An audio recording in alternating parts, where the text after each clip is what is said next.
Hello students, class 12 के सारे students का जैसा आपको पता है कि एमसीक्यू रिवीजन सीरीज स्टार्ट हो चुका है।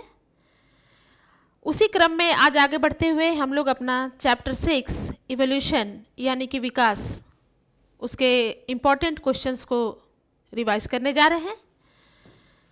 आई होप कि आप पहले पढ़ाए हुए सारे चैप्टर्स का एमसीक्यू रिवीजन कर लिए होंगे।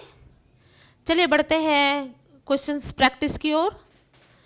सो फर्स्ट क्वेश्चन, चैप्टर इवोल्यूशन और पहला क्वेश्चन, which of the following fitnesses is also known as Darwinian fitness? इनमें से कौन सा फिटनेस को डार्विनियन फिटनेस कहा जाता है? आपके पास 4 ऑप्शंस रहेगा जैसा कि आपको पता है, और सही ऑप्शन चुन करके आपको उसको सही आंसर लिखना पड़ता है। यहाँ पर 4 ऑप्शंस हैं, A respiratory fitness, B reproductive fitness, C digestive fitness और डी एक्सक्रीटरी फिटनेस। तो इन चारों ऑप्शंस में आपका जो सही आंसर है, जब डार्विन की बात आती है तो हम लोगों को पता है कि डार्विनियन फिटनेस के नाम से रिप्रोडक्टिव फिटनेस को जाना जाता है। सो सही आंसर रिप्रोडक्टिव फिटनेस। बढ़ते हैं अपने नेक्स्ट क्वेश्चन में। Question number 2 next, who propose the embryological support for evolution? Evolution में इम्ब्रोलॉजिकल सपोर्ट जो है वो किसने प्रोवाइड किया था? आपके पास 4 साइंटिस्ट का नाम दिया हुआ है, A Charles Darwin, B Oparin and Haldane, C Alfred Wallace and D Ernst Haeckel. तो इसमें से जो इम्ब्रोलॉजिकल सपोर्ट फॉर इवोल्यूशन है वो अर्नस्ट हैकेल नामक साइंटिस्ट ने दिया था। सो सही answer Ernst Hückel. Next question, what do analogous structures show? Analogous structures क्या शो करते हैं? आपके पास 4 ऑप्शंस है, divergent evolution, convergent evolution, parallel evolution और सल्टेशन। जब भी बेटा एनालोगस स्ट्रक्चर की बात आएगी तो एनालोगस स्ट्रक्चर जो है वो कन्वर्जेंट इवोल्यूशन शो करते हैं। सो यहाँ पर आपका सही आंसर जो है वो हो जाएगा कन्वर्जेंट इवोल्यूशन। ये एनालोगस स्ट्रक्चर, कन्वर्जेंट इवोल्यूशन, और जैसे ही यहाँ अगर होमोलोगस मिलेगा तो हो जाएगा डाइवर्जेंट इवोल्यूशन। ठीक है, होमोलोगस स्ट्रक्चर, डाइवर्जेंट इवोल्यूशन। तो यहाँ क्वेश्चन आपका पूछ रहा है एनालोगस स्ट्रक्चर, तो एनालोगस स्ट्रक्चर का सही आंसर कन्वर्जेंट इवोल्यूशन। इससे रिलेटेड क्वेश्चन, होमोलोगस से रिलेटेड क्वेश्चन आगे है। Next question, age of revolution of man is measured by? Age of evolution of man is measured by, आपके पास 4 ऑप्शंस है, A UV radiation, B carbon dating, C chemical reaction और D radio active dating. तो इन 4 options में जो age of evolution of man is measured bye, तो सही आंसर हो जाएगा रेडियो एक्टिव डेटिंग। ठीक है, क्वेश्चन नेक्स्ट पढ़ते हैं, who wrote the famous book origin of species? Easy question, class 10 में भी इससे रिलेटेड क्वेश्चन आपको पढ़ाया गया था। ओरिजिन ऑफ स्पीसीज नामक पुस्तक किसने लिखी है? आपको आंसर बता दें, ओरिजिन ऑफ स्पीसीज नामक पुस्तक डार्विन ने लिखी है, चार्ल्स रॉबर्ट डार्विन ने लिखी है, और डार्विन ने ही थ्योरी ऑफ इवोल्यूशन दिया था। यह भी क्वेश्चन आ सकता है, थ्योरी ऑफ इवोल्यूशन। ठीक है, इवोल्यूशन का सिद्धांत किसने दिया था? Theory of evolution. और यहाँ पर एक और ऑब्जेक्टिव हम लोग क्लियर कर देते हैं कि Darwin he theory of natural selection, ये सिद्धांत, प्राकृतिक चयन का सिद्धांत, थ्योरी ऑफ नेचुरल सिलेक्शन, ये डार्विन ने ही दिया था। सो देखिएगा, डार्विन से लेकर के 3 एमसीक्यू आपको यहाँ पर सॉल्व कराया गया है। पहला, ओरिजिन ऑफ स्पीसीज नामक पुस्तक किसने लिखी? ये बुक का नाम है, ओरिजिन ऑफ स्पीसीज बुक किसने लिखी? आंसर होगा डार्विन। किस वैज्ञानिक ने थ्योरी ऑफ इवोल्यूशन दिया? आंसर होगा डार्विन। और किस वैज्ञानिक ने थ्योरी ऑफ नेचुरल सिलेक्शन यानी प्राकृतिक चयन का सिद्धांत किस वैज्ञानिक ने दिया? तो आंसर वही हो जाएगा डार्विन। सो इस क्वेश्चन को हम लोग क्लियर करते हैं, who wrote the famous book origin of species? Answer Darwin. ठीक है, बढ़ते हैं अपने नेक्स्ट क्वेश्चन में। देखिए, अभी जस्ट बताया गया था। Next question, homologous structures support, यहाँ पर फिल इन द ब्लैंक्स है, homologous structure support dash evolution. तो एनालोगस में आपको बता दिया गया था कन्वर्जेंट इवोल्यूशन, और उसी क्वेश्चन में आपको बताया गया था कि homologous structure support divergent evolution. So सही आंसर क्या हो जाएगा? सही आंसर हो जाएगा डाइवर्जेंट इवोल्यूशन। ये इंपॉर्टेंट क्वेश्चन है, ठीक। Next question, first human like hominid was, सबसे पहले जो ह्यूमन थे वो कौन थे? आपके पास 4 ऑप्शंस रहेगा, होमो इरेक्टस, ऑस्ट्रेलोपिथिकस, होमो हैबिलिस और रामाप्रिथिकस। तो आपका सही आंसर हो जाएगा first human like hominid was Homo habilis, ठीक है। इसको याद करना होगा, ठीक है, ये याद करना होगा कि first human like hominid was Homo habilis. देखिए ये जस्ट अभी आपको पढ़ाया गया था। Theory, next question, theory of natural selection was proposed by, प्राकृतिक चयन का सिद्धांत किसने दिया था? आपके पास 4 ऑप्शंस है, A Thomas Malthus, B Purkinje, C Watson and Crick और डी चार्ल्स डार्विन। तो अभी जस्ट हम लोग डिस्कशन किए थे कि theory of natural selection was proposed by Charles Darwin, ठीक है।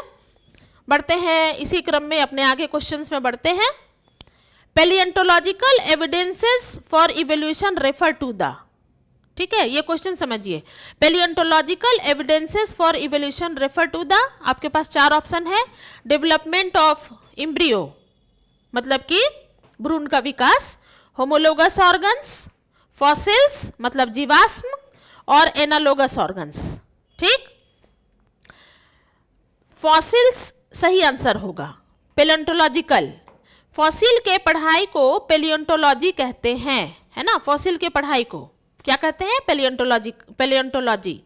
तो palaeontological evidences for evolution refer to the fossils, जीवाश्म इसका सही आंसर होगा। इसी फॉसिल से रिलेटेड दूसरा क्वेश्चन है, fossils are generally found in, जीवाश्म कहाँ पाए जाते हैं? तो जीवाश्म कहाँ पाए जाते हैं? आपके पास 4 ऑप्शंस है, A sedimentary rock, B igneous rock, C metamorphic rock, D any type of rock. तो आपका सही आंसर होगा जीवाश्म जो है वो सेडिमेंट्री रॉक में पाए जाते हैं, ठीक है। बढ़ते हैं अपने नेक्स्ट क्वेश्चंस में। नेक्स्ट क्वेश्चन है, Darwin's theory is based on, Darwin theory जो है, डार्विन का सिद्धांत किस पर आधारित था?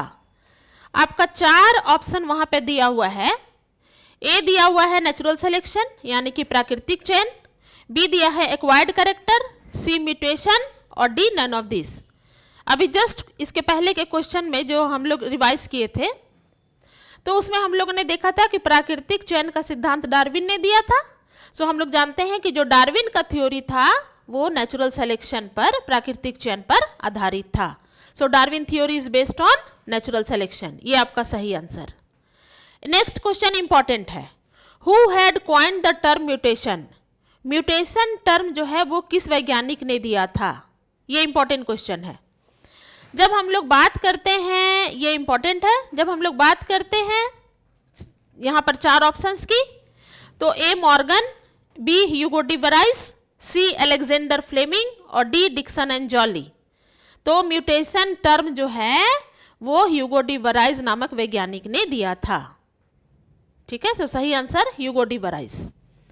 Next question, the brain capacity of the Neanderthal man was, brain capacity जिसको हम सीसी में, क्यूबिक सेंटीमीटर में व्यक्त करते हैं, है ना। सो यहाँ पर लिख रहा है कि नियंडरथल मैन का ब्रेन कैपेसिटी क्या था। आपके पास 4 ऑप्शन है, पहला है 650 से 800 सीसी, ये सीसी मतलब हो जाएगा क्यूबिक सेंटीमीटर। दूसरा है 900 सीसी, थर्ड सी ऑप्शन है 1400 सीसी और डी ऑप्शन है 300 सीसी। तो इनका नियंडरथल मैन का ब्रेन कैपेसिटी कितना था? इनका था 1400 सीसी। सो सही आंसर 1400 सीसी, ठीक है। Next question, at which stage during evolution did human use hides to protect their bodies and buried their dead, ठीक है। किस, at which stage during evolution did human use hides to protect their bodies and buried their dead. Hides मतलब skin, किसी अपने body को protect करने के लिए हाइड्स का यूज, और जो मरे हुए हैं उनको बरीड कर दिया जाता था। तो इसके पास आपके पास 4 ऑप्शंस है, ए Homo habilis, B Neanderthal man, सी जावा मैन और डी होमो इरेक्टस। तो इसमें आपका सही आंसर हो जाएगा बी, निएंडरथल मैन। ये सही आंसर है। Next question, modern human homo sapiens arose during ice age between. जो मॉडर्न ह्यूमन है, जो मॉडर्न मैन है, होमोसेपियंस जिनका वैज्ञानिक नाम है, वो आइस एज, किस आइस एज में वो आए थे? तो आपके पास 4 ऑप्शंस है। ए ऑप्शन है 1 लाख से 40,000 साल पहले, बी ऑप्शन है 75,000 से 10,000 साल पहले, सी ऑप्शन है 18,000 ईयर्स अगो और डी ऑप्शन है 10,000 ईयर्स अगो। तो इसमें आपका सही आंसर जो है वो मॉडर्न मैन जो है होमोसेपियंस, वो 75,000 से 10,000 ईयर्स अगो वो पहले आए थे। तो इस चैप्टर के जितने भी इम्पॉर्टेंट एमसीक्यू थे वो आपको रिवाइज करा दिया गया है। आप अपने रेगुलर क्लास में इस पूरे चैप्टर को थ्योरेटिकली अच्छे से पढ़े होंगे, क्योंकि आपका जो एग्ज़ाम है वो 70 नंबर का होगा, जिसमें 25 नंबर का जो सेक्शन ए का क्वेश्चन है वो उसमें 25 एमसीक्यू रहेंगे, जिसको आपको सॉल्व करना अनिवार्य है। तो ये जो एमसीक्यू प्रैक्टिस चल रहा है उसमें आपको इम्पॉर्टेंट क्वेश्चंस का प्रैक्टिस करा दिया जा रहा है। थॉरो स्टडी आपको करना है, क्योंकि आपको सब्जेक्टिव और लॉन्ग दोनों अटेम्प्ट करना है। तो ये क्लास यहीं पर ख़त्म होता है। आप क्लास को ध्यान से देखिए, कुछ आंसर्स आपको याद करने होंगे, उसको याद कीजिए, अपने स्वास्थ्य का ख्याल रखिए और परीक्षा की तैयारी अच्छे से कीजिए। धन्यवाद।